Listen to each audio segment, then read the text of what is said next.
মুহূর্তে আমরা যে খবরের দিকে নজর রাখবো, সাগরদিঘি ব্লকের গোবর্ধনডাঙ্গা অঞ্চলে রাজ্যের মুখ্যমন্ত্রী মমতা ব্যানার্জির ৭০তম জন্মদিন পালিত হলো। এদিন কেক কেটে গোবর্ধনডাঙ্গা অঞ্চল সভাপতি মাসিবুর রহমানের নেতৃত্বে এবং সাগরদিঘি ব্লক সহসভাপতি কিসমত আলীর থেকে একাধিক তৃণমূল কংগ্রেসের একনিষ্ঠ কর্মীর উপস্থিত থেকে গোবর্ধনডাঙ্গা অঞ্চলে কেক কেটে রাজ্যের মুখ্যমন্ত্রী সুপ্রিমো মমতা ব্যানার্জির জন্মদিন পালন করেন।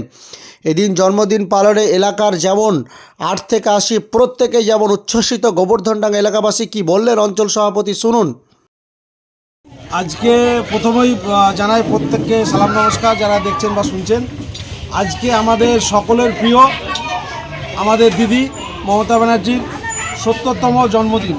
সেই জন্মদিনটাকে উপলক্ষে রেখে আমাদের সম্মানীয় বিধায়ক বারুণ বিশ্বাস মহাশয়ের নির্দেশে এবং আমাদের ব্লকের সহসভাপতি কিসমত আলীর উপস্থিতিতে এবং গোবর্ধনডাঙ্গা অঞ্চলের প্রধান উপপ্রধান পঞ্চায়েত সমিতির মেম্বার কর্মদক্ষ এবং আমাদের সকল স্তরের বুথ থেকে শুরু করে আমাদের অঞ্চলের নেতা কর্মী সকলকে নিয়ে একবারে আমরা সেইভাবেই দিদির জন্মদিনটাকে উদযাপিত করার জন্য মানুষের মধ্যে আলোড়ন একটা যাতে আছে, দিদিকে যে ভালোবাসে সেই জিনিসটা তুলে ধরার জন্য আজকে আমরা একত্রিত এক জায়গাতে হয়েছি।